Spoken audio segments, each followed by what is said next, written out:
Oui, mais tu vois, la dernière fois, on t'entendait pas bien parce qu'il n'y avait pas de micro. Là. On est bon. J'ai investi dans un micro-cravate. Normalement, tout le monde m'entend. Amigos, amigas, bienvenue dans cette nouvelle vidéo. Comme vous l'avez vu dans le titre et comme vous le voyez au tableau, on est de retour dans la salle de cours. Aujourd'hui, on va parler des régimes. Je suis pas venue ici pour souffrir, ok? Et vous allez tout savoir sur les régimes. L'idée, en fait, c'est de prendre les régimes les plus connus qui existent et de dire, bon, bah, en quoi est-ce qu'ils consistent? Est-ce qu'il y a des points positifs, des points négatifs, des points de vigilance? Et puis, il y en a même certains où, du coup, je vais me baser sur des études scientifiques pour pouvoir vous apporter un résultat. Le programme est cool, non? Je crois que l'intro est déjà finie. On est parti.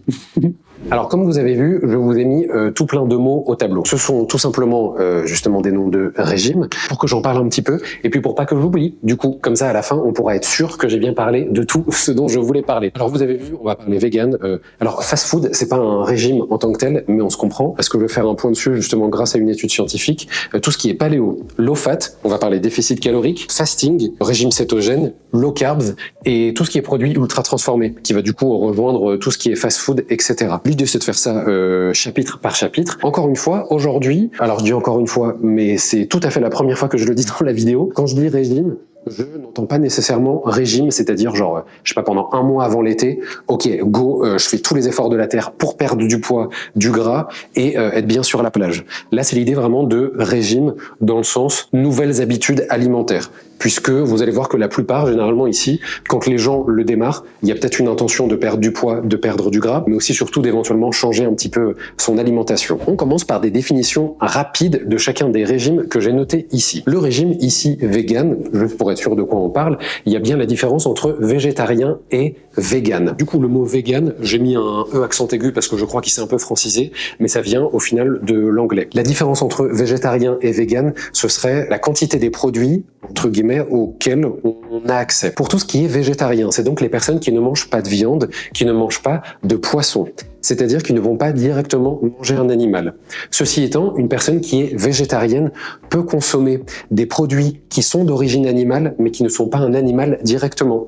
Par exemple, une personne végétarienne pourra très bien consommer des œufs, consommer du lait, donc des produits laitiers, même par exemple du miel, qui du coup vient de la production des abeilles. Donc c'est bien un lien avec le monde animal, mais ceci étant, ce n'est pas de l'animal directement, ce n'est pas de la chair animale. Une personne qui est végane, elle, pour le coup, ne veut pas consommer de viande, donc ne pas consommer d'animal, mais ne pas consommer aussi de produits d'origine animale. Donc ce que je viens de citer, tout ce qui est œufs, produits laitiers, miel, enfin il en existe d'autres encore évidemment, ne rentre donc pas dans cette catégorie. Une personne végane mange donc exclusivement des aliments qui sont en provenance d'origine végétale, tout simplement. Sur ces différents régimes-là, la plupart du temps, c'est une intention qui est personnelle, dans le sens où vous allez voir, il y en a d'autres, peut-être qu'il peut y avoir le calcul de je veux perdre du poids ou ceci ou cela. Là, très souvent, c'est en rapport avec les valeurs de personnes qui éventuellement ont une éthique par rapport justement à la souffrance animale, par rapport à la surconsommation de manière générale, etc.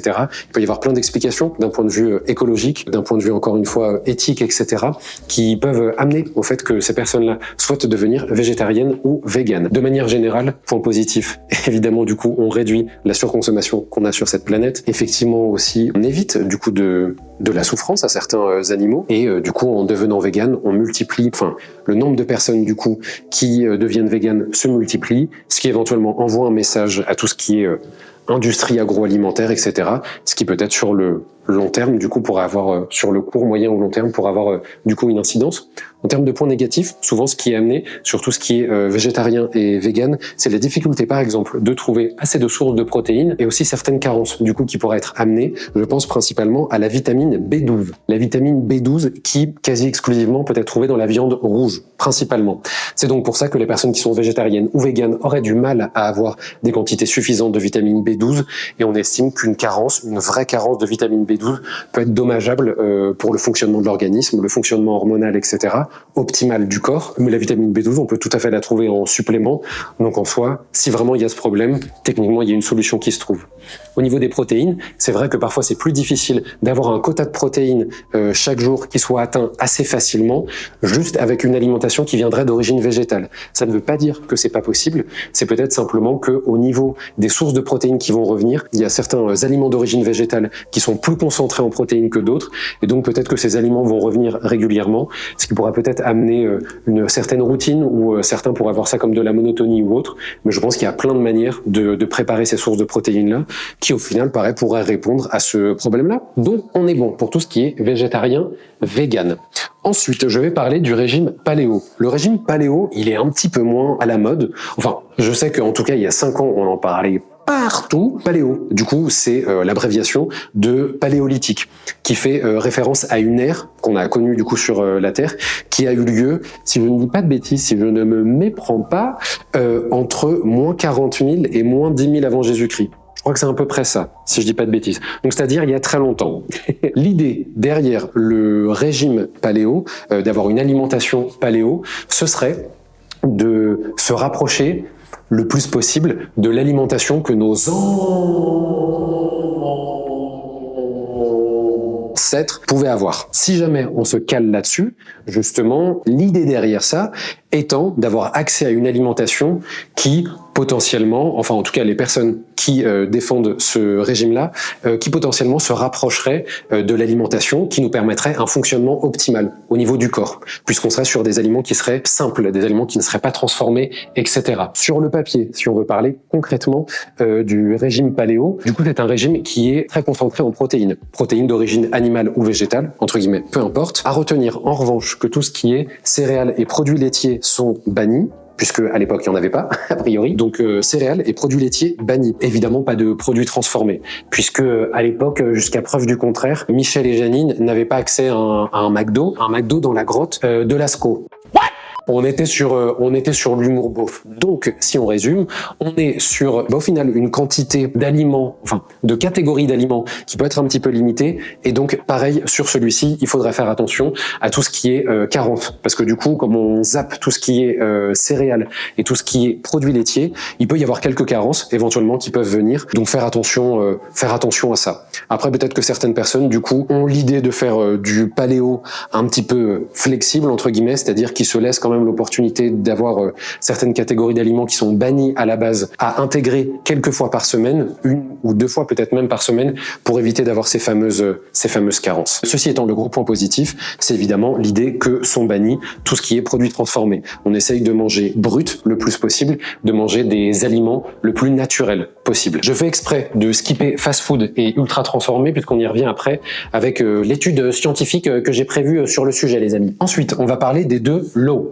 Donc on a low, on a low fat et on a low carbs. Ça vient évidemment de l'anglais. Attendez, déjà bougez pas.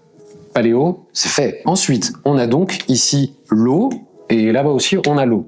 Low, ça veut donc dire bas. Jusque-là, rien d'exceptionnel. La plupart d'entre vous peut-être le savent déjà.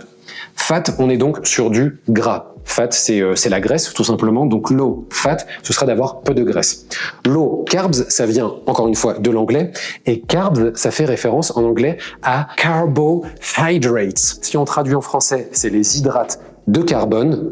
Si on retraduit en français, enfin si on utilise un décodeur Canal+, c'est les glucides, tout simplement, les formes de sucre, du coup, qu'on peut trouver à l'intérieur de l'alimentation. Pour tout ce qui est résumé des glucides, des différents macros et micronutriments, je vous renvoie évidemment direction la petite vidéo sur l'introduction à la nutrition que j'avais fait il y a quelques semaines. De manière complètement arbitraire, on commence par low fat. L'idée donc de ce régime alimentaire, de cette habitude alimentaire, c'est d'avoir au possible les taux de lipides, donc d'acides gras, qui sont le plus réduits possible. L'intention, c'est donc d'éviter d'avoir beaucoup de gras qui soient ingérés, etc. Donc l'intention qu'il y a derrière du low fat reste principalement les personnes qui voudraient peut-être perdre du poids, voire peut-être même perdre du gras, etc. Je pense que c'est l'intention principale avec laquelle les personnes du coup viennent démarrer ce régime alimentaire. Je précise qu'on est quand même sur, au final, une réduction drastique de tout ce qui est acide gras. C'est-à-dire que sur le papier, on aurait donc déjà beaucoup de fruits et légumes à l'intérieur de cette alimentation-là, puisque les fruits et légumes sont très pauvres en acides gras. On aurait ensuite tout ce qui est éventuellement viande maigre, c'est-à-dire des viandes à l'intérieur duquel il n'y a pas beaucoup de gras. Ensuite, il y a certains produits laitiers, du coup, qui sont autorisés, mais au final, pas énormément, puisque, par exemple, le fromage, qui serait un dérivé de produits laitiers, on a beaucoup d'acides gras à l'intérieur. Donc, par exemple, fromage, pas possible. Mais donc, on a certains produits laitiers qui sont OK, et ensuite, on a aussi, en grande majorité, dans ce régime-là, tout ce qui est céréales. Donc je pense à tout ce qui est céréales plus les féculents, donc pâtes, riz, etc. Puisqu'ils contiennent pas mal de glucides, mais du coup ils contiennent très peu de lipides. Donc ce serait ça, sur le papier, le régime low fat. Encore une fois, je pense que l'intention des personnes qui se mettent au low fat, ce serait de perdre du poids. Petit problème, entre guillemets, et encore une fois, ce n'est que mon avis de coach sportif, préparateur physique et formateur en sciences du sport. Je dis ça, je dis rien. Du coup, en ayant très peu de lipides, ça veut dire qu'à l'intérieur de votre alimentation, au final, vous allez avoir beaucoup plus de glucides qu'avant. En soi, pas dramatique. Souvenez-vous, sur la vidéo qui concernait la nutrition, je parlais bien du fait que les glucides sont intéressants parce que les glucides viennent se transformer au moment où on les digère et viennent être stockés en glycogène à l'intérieur du muscle. Et le glycogène est une source d'énergie pour les muscles lorsqu'on est en train de faire un effort. Donc, si on a beaucoup de glucides, en soi, la partie glycogène, c'est OK, on est bon là-dessus. Ceci étant, si on a des forts taux de glucides, enfin une grande consommation de glucides, on va avoir du coup des pics souvent de glycémie et les pics d'insuline qui vont avec. Je vous la fais courte, je vous laisse vous rediriger vers la vidéo qui concerne tout ça, mais si on a souvent des pics de glycémie et donc des pics d'insuline avec, il y a de fortes chances qu'on aille stocker du gras. En fait, je m'apprêtais à faire une démonstration scientifique, mais je crois que j'ai tout dit. Du coup, on est sur du low fat, mais possiblement, si on a des pics de glycémie et d'insuline, on va stocker du gras. Donc, est-ce que la mission est remplie? I don't know. Je vous en laisse juge. This is the voice. Pourquoi Sans transition, passons au low carbs. Low carbs, c'est donc si on veut faire redescendre la quantité de glucides à l'intérieur de notre alimentation.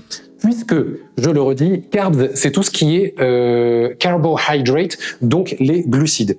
En essayant de faire redescendre les glucides, on a donc une alimentation qui va au final beaucoup tourner autour des apports en protéines et des apports évidemment en lipides. On est donc sur un régime alimentaire à l'intérieur duquel les apports en glucides vont être baissés au profit évidemment de tout ce qui est lipides. Il va y avoir aussi potentiellement une augmentation de l'apport en protéines, mais c'est surtout en fait la balance avec les lipides qui va se faire. Concrètement, on est donc sur une alimentation qui va tourner autour de fruits, mais qui serait pauvre en sucre, puisqu'il y a des fruits qui sont plus riches en sucre que d'autres. Souvenez-vous, à l'intérieur des fruits, on a ce qu'on appelle le fructose, le sucre naturellement présent dans les fruits, mais du coup c'est une forme de glucide, au final, même si c'est des sucres naturels. Donc on aurait des fruits qui sont possiblement faibles en glucides. Pareil au niveau des légumes. Ensuite, on aurait des sources de protéines qui évidemment seraient en quantité suffisante, et après des sources de lipides, mais évidemment des bons lipides, donc des bons acides gras, c'est-à-dire pas de graisse transformée, pas d'huile hydrogénée, etc., qu'on peut trouver dans tous les produits ultra transformés, etc. Donc, de manière générale, le low carbs tourne autour de ça. On a quand même la possibilité d'avoir quelques apports en glucides. Par exemple, je donnais l'exemple des fruits qui sont au possible faible en sucre, dans le sens où on s'autorise quand même à manger des fruits, par exemple, à l'intérieur de l'alimentation low carbs. Puisque ça m'offre une transition de qualité, dans le régime cétogène, par exemple, vous allez voir que c'est la même base, sauf que c'est beaucoup plus strict en termes de glucides. Je fais une petite pause à l'intérieur du cours que je suis en train de donner, du long monologue que je suis en train de faire. S'il y a des sujets qui vous intéressent, comme les régimes, justement, ça on m'a posé la question plein de fois, en DM, en message privé ou en commentaire. C'est pour ça que j'en fais une vidéo, mais si on a d'autres, dites-le moi en commentaire. Comme ça, moi, ça me permet de préparer des vidéos pour le futur et encore une fois de répondre à toutes les questions que vous pouvez avoir. Le régime cétogène, c'est la même base que le low carbs, comme je viens de le dire, c'est l'intention d'avoir moins de glucides à l'intérieur de notre alimentation, sauf que dans le régime cétogène, l'idée c'est de complètement couper tout ce qui est glucides. Sous-entendu, dans tout ce qui est régime cétogène, on éviterait au final même les fruits, puisqu'il y en a encore une fois qui contiennent beaucoup de sucre, et de manière générale, on essaierait d'éviter toutes les sources de glucides qui, entre guillemets, peuvent exister. Alors après, je pense qu'il y a des gens qui, du coup, ont une alimentation qui pour eux est cétogène, mais qui peut-être se rapprocherait au final plus du low carbs, puisqu'il y aurait cette fameuse idée de peut-être que s'ils ingèrent de temps en temps des glucides, ça pourrait du coup se rapprocher d'un low carbs. Ceci étant, dans l'alimentation cétogène, l'idée c'est quand même volontairement d'avoir plus de gras qui soient impliqués dans notre alimentation. Sur le low carbs, en soi, c'est pas obligatoire, ça fait pas partie de la philosophie du low carbs, c'est juste que il va forcément y avoir une balance qui va se faire un petit peu si vous réduisez les glucides, les carbohydrates. Sur le régime cétogène, le fait d'augmenter les apports en lipides fait complètement partie de l'idée qu'il peut y avoir autour de cette alimentation-là. Dans les deux cas, l'intention des deux régimes est donc de faire baisser la quantité de glucides qu'on peut consommer. Donc, on revient à ce que je disais tout à l'heure, de faire diminuer le nombre de pics de glycémie et de pics d'insuline qu'on pourrait avoir. Et justement, c'est dans le nom cétogène qu'on va trouver la réponse de pourquoi est-ce qu'on veut ça. On va faire un petit peu d'étymologie. Hop, on a le mot céto et le mot gène. Tout ce qui est gène, c'est pour dire la genèse, le fait de générer, de créer. Céto, ça fait référence à ce qu'on appelle les corps cétoniques. Les corps cétoniques peuvent être créés ou sécrétés, on va dire, de deux manières par le corps. La première manière, ce serait effectivement en réduisant considérablement les pics de glycémie, donc faire en sorte que les pics de glycémie soient moins récurrents, donc qu'il y en ait moins souvent, mais aussi qu'ils soient moins élevés, si jamais il venait à y avoir un pic de glycémie. Et les corps cétogènes, la deuxième manière éventuellement de les favoriser, ce serait avec le fasting, mais j'en reparle juste après. Vous allez voir que c'est lié. Donc dans les deux cas, ici, l'intention, c'est de réduire pic de glycémie, pic d'insuline. Comme ça, on a création potentiellement de corps cétoniques, et les corps cétoniques nous intéressent, puisque les corps cétoniques vont aller faire quoi? Je sais que vous avez la réponse. Déstocker du gras. Quand on a justement des corps cétoniques qui sont sécrétés, qui sont activés, qui sont en plus grand nombre, on va avoir le corps qui, tout simplement, a une plus grande facilité à venir utiliser le gras, les acides gras, tout ce qui est tissu adipeux, comme source d'énergie lorsque l'on fait un effort. Donc, potentiellement, certaines personnes se dirigent vers le low carbs et une alimentation cétogène pour essayer de perdre du gras, et d'autres pour des raisons de santé de manière générale, puisque, rappelons-le, quand on mange des bons acides gras, quand on mange des lipides qui sont de qualité, ça participe à une bonne santé de manière générale et aussi à un bon fonctionnement au niveau du cerveau. Et comme on le sait, le cerveau est très relié au corps et à la santé de manière générale. Donc c'est pour ça que c'est aussi une alimentation qui parfois a pour but peut-être de perdre du gras, mais aussi d'améliorer son hygiène de vie et sa santé de manière générale. Avant de parler du fasting ici, qui est quand même un petit peu différent des autres, puisque le fasting c'est tout ce qui est jeûne intermittent, etc. Donc ça correspond pas forcément à un type d'alimentation en particulier. Ça va plus porter sur la découpe à l'intérieur d'une journée ou d'une semaine de comment on va manger. Mais de manière générale, ici, j'aimerais parler de plusieurs choses. Les différents régimes dont je viens de parler, si jamais on doit faire une généralité sur les régimes, c'est que souvent, ça va marcher. Je l'entends, vous allez perdre du poids. Après, ça dépend si vous voulez juste le faire sur un court terme ou plutôt sur un long terme. Mais ce que je veux mettre sur la table, c'est que tous ces régimes ont plusieurs choses en commun. Alors oui, vous pouvez potentiellement perdre du poids en vous mettant une alimentation cétogène, paléo, etc., ce que vous voulez. Mais le point commun que tous ces régimes vont avoir, c'est surtout que dans tous les cas, ils vont vous mettre en déficit calorique et que la plupart du temps, ils vont vous inciter à beaucoup moins manger de produits ultra transformés. Le déficit calorique, souvenez-vous, c'est la base de la perte de poids et surtout de la perte de gras. Donc si vous avez un régime qui de toute façon tend à vous amener en déficit calorique, eh bien effectivement, il y a de fortes chances que vous puissiez perdre du poids. Mais peut-être que vous allez perdre du poids en faisant un low fat, parce que vous êtes en déficit calorique. Peut-être que pas du tout. Peut-être que vous allez perdre du poids parce que vous êtes sur une alimentation cétogène. Mais dans tous les cas, ce sera pas forcément parce que vous avez choisi tel ou tel régime que vous avez perdu du poids, mais plutôt parce que dans tous les cas, vous étiez déjà en déficit calorique. Deuxième élément après le déficit calorique, comme je disais, c'est tout ce qui est produit ultra transformé, etc. Dans le sens où, dans quasi tous ces régimes-là, vous avez quand même cette intention, cette incidence sous-jacente que vous allez forcément essayer de mieux vous alimenter. Que ce soit dit ou non sur le papier, forcément ça vous met dans un état d'esprit où vous allez peut-être un peu plus faire les courses avec des fruits et des légumes frais. Vous allez prêter un peu plus attention à ce que vous mangez. Donc forcément, en prêtant attention à ce que vous mangez, vous vous dirigez peut-être plus vers des produits bruts, produits non transformés, produits vraiment de qualité, quoi.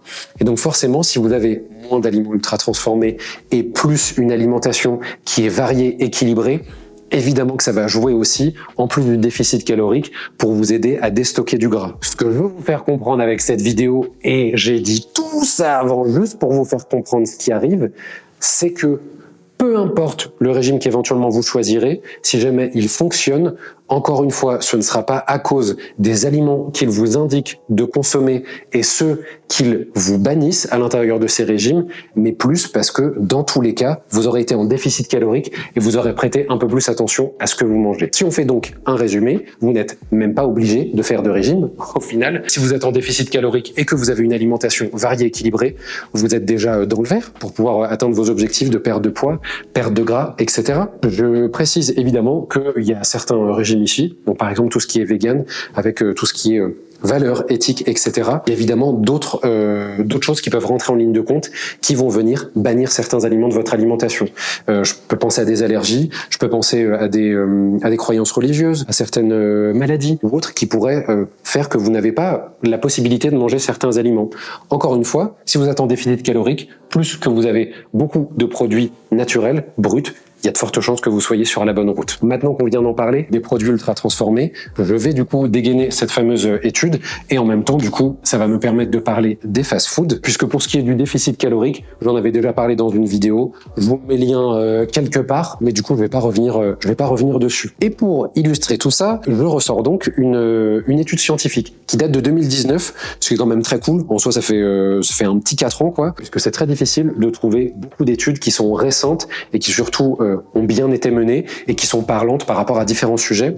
C'est une étude donc de 2019 qui a été publiée dans un journal scientifique qui s'appelle Cell Metabolism, donc métabolisme des cellules. C'est donc une étude qui s'appelle, les amis, Ultra Processed Diets Cause Excess Calorie Intake and Weight Gain. I beg your pardon, my lord, but in my opinion, I am sure, mais alors I am tout à fait sûr que c'est un coup de performance. Alors là, mon accent anglais n'était pas du tout au rendez-vous. Ceci étant, j'arrive très bien à lire l'anglais et donc j'ai compris ce qu'il voulait dire. Il nous explique que les produits ultra transformés, ultra processed, donc les alimentations, les régimes alimentaires qui sont très riches en produits ultra transformés amènent à une consommation excessive de calories et surtout à un gain de poids. Pour ça, ils ont donc mené une étude. Donc il y avait des hommes et des femmes dans cette étude-là. Du coup, ils ont bien mené cette étude-là sur les deux sexes. J'en profite pour m'hydrater puisque, écoutez, je parle depuis tout à l'heure, je n'ai pas envie de perdre ma voix. Petite musique d'ascenseur dans le fond. Et ils ont divisé les participants en deux groupes. Le premier groupe allait, pendant 14 jours, consommer exclusivement des produits ultra transformés. Ultra Processed Foods. Et l'autre groupe, pendant 14 jours aussi, allait consommer exclusivement une alimentation qui était basée sur des produits non transformés. Produits bruts, produits naturels, etc. Pour être sûr que l'étude ne soit pas faussée, ils ont fait les choses bien, c'est que pour les deux types d'alimentation, ultra transformés et non transformés, ils se sont basés sur la même quantité de calories. Même quantité de calories et même quantité au niveau des macronutriments, donc lipides, glucides et protéines.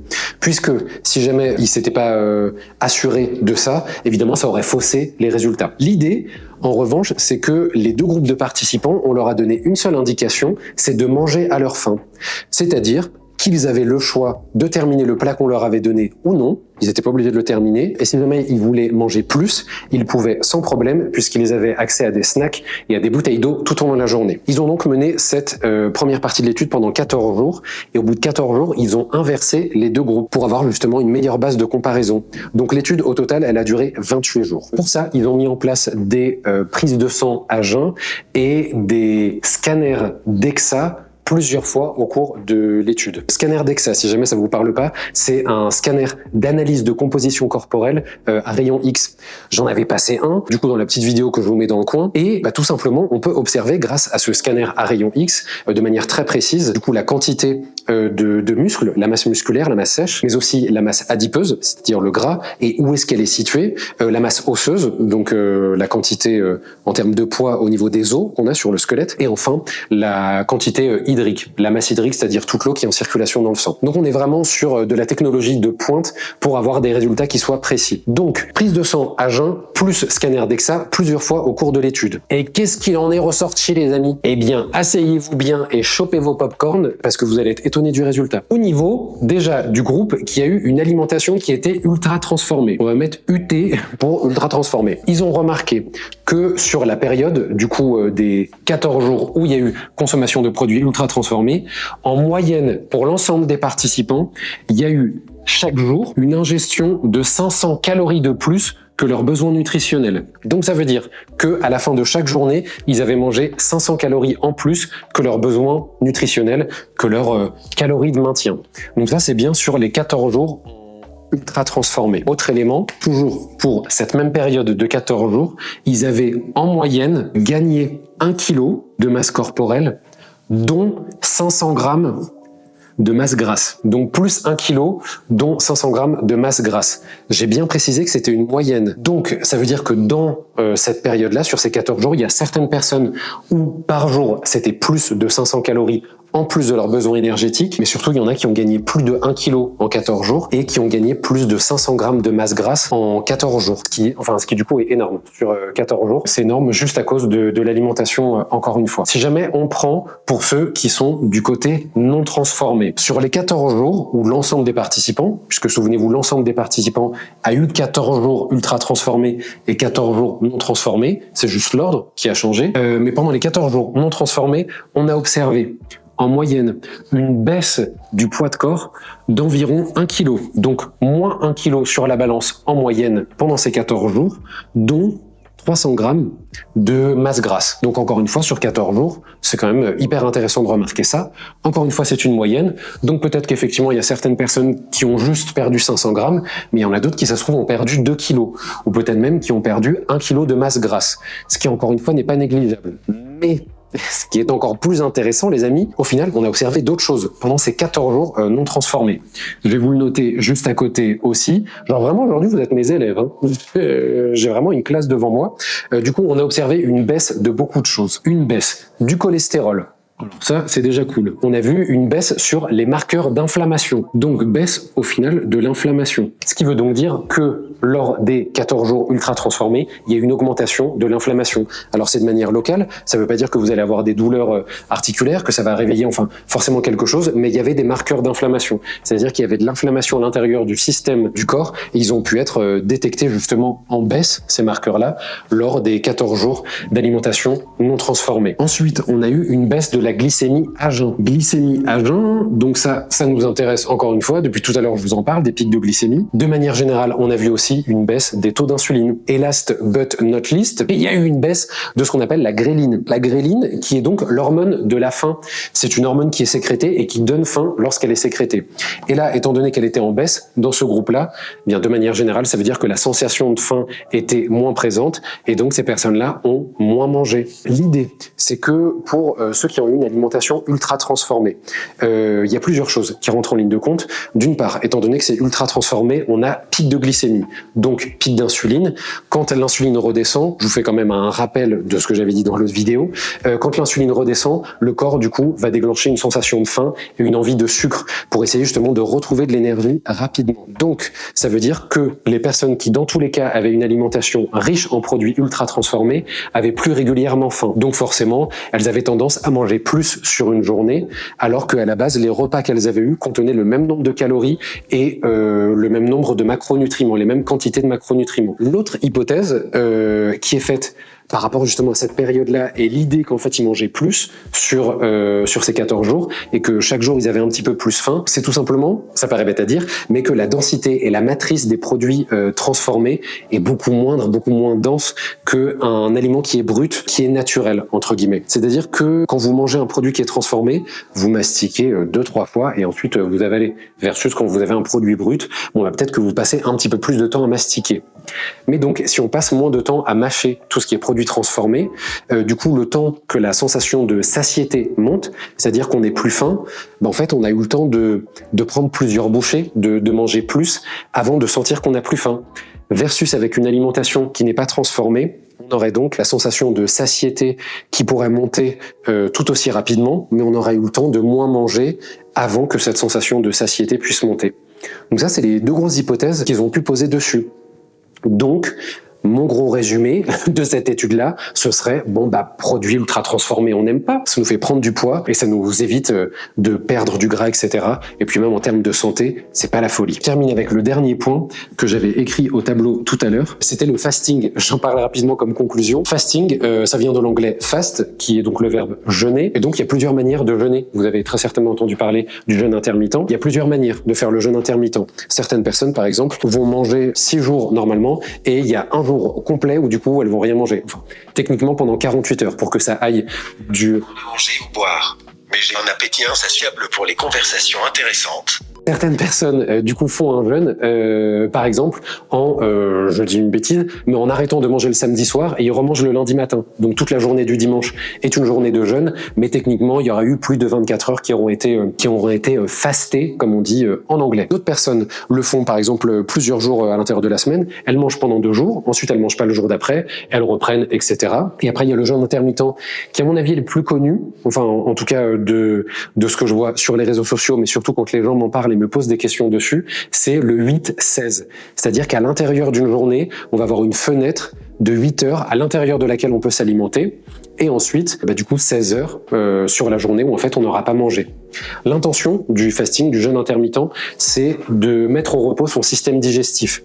Puisque quand on ne mange pas pendant plusieurs heures, du coup le système digestif est au repos, ce qui nous permet tout simplement de faire redescendre la glycémie, voilà, j'y reviens, de faire redescendre les taux d'insuline, d'augmenter la création de corps cétoniques, dont je parlais tout à l'heure, et puis de permettre au corps aussi de faire un petit travail de fond. C'est-à-dire que généralement, quand on mange toute la journée, matin, midi, soir, avec peut-être même des collations au milieu, du coup, le système digestif est jamais au repos, et donc le corps dépense beaucoup d'énergie, au final, pour la digestion, etc., pour aller stocker aussi les choses et compagnie, versus quand on lui laisse le temps de bien digérer pendant longtemps, il a le temps d'aller travailler sur tout ce qui est justement marqueurs, inflammation, machin, etc., à l'intérieur du corps. Donc, ça lui permet en fait de se requinquer un petit peu, puisque on lui laisse un petit peu la tête tranquille, il a moins de charge mentale, étant donné qu'on arrête de lui balancer de la bouffe toutes les 3 heures, et du coup ça lui permet de faire son job qu'il fait le mieux, c'est-à-dire nous tenir en bonne santé.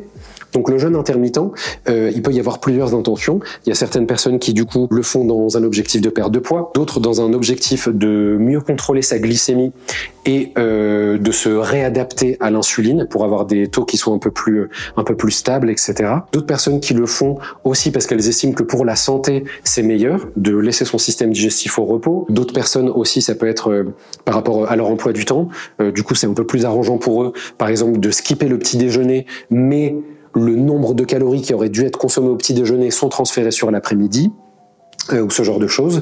Et puis après, il y a par exemple, évidemment, l'exemple du ramadan, qui du coup revient à un jeûne en soi. C'est juste que c'est pas forcément ce à quoi on pense quand on passe au jeûne intermittent, mais c'est juste que la fenêtre d'alimentation en fait est durant la nuit, pendant le ramadan, et la fenêtre de jeûne pendant le jour. Ce qui me permet de poser ici, les amis, ce que je viens juste d'aborder, c'est que lorsqu'on fait un jeûne intermittent, par exemple, on commence à manger à midi et on arrête de manger à 20h. C'est pas juste de skipper le petit déjeuner. Sinon, vous allez automatiquement tomber en déficit calorique et potentiellement, du coup, avoir un déficit calorique trop important. Ce serait plutôt d'avoir les calories, encore une fois, qui auraient dû être consommées au petit déjeuner, qui sont consommées plus tard, peut-être même pendant l'après-midi ou autre. Ce serait juste en fait de déplacer ces calories-là pour avoir quand même à l'intérieur de votre fenêtre alimentaire vos besoins énergétiques journaliers. Si par contre vous faites partie des personnes qui déjà de base ne prennent pas de petit déjeuner parce qu'elles n'ont pas faim le matin et que vous commencez à manger à midi et demi, et au final vous étiez peut-être déjà en jeûne intermittent sans le savoir. Les amis, je crois que j'ai tout dit, enfin en tout cas les informations primordiales que je voulais vous faire passer. La vidéo du coup a été beaucoup plus longue que j'imaginais, mais au moins je vous ai donné un maximum d'informations. On s'est basé sur la science pour prouver que tout ce qui est produit ultra transformé, on n'est pas bon. Donc souvenez-vous, si jamais je fais un petit résumé, c'est bien que tous les régimes qui existent éventuellement fonctionnent, mais s'ils fonctionnent, c'est surtout parce qu'ils vous auront amené un déficit calorique et ou à une réduction des produits ultra transformés et à une alimentation un petit peu plus saine de manière générale. Amigos, amigas, cette vidéo touche à sa fin. J'espère qu'elle vous a plu. Si c'est le cas, évidemment, on soutient la chaîne, on s'abonne, on active la petite cloche, on met des petits pouces bleus vers le haut, on partage à des personnes qui seraient intéressées par le sujet. Encore une fois, vous pouvez me trouver en commentaire pour me donner des idées futures pour les prochaines vidéos. Et dans tous les cas, on se retrouve normalement, si je fais bien mon job, 2 fois par semaine sur YouTube maintenant. À très vite les amis, bisous, bonne journée.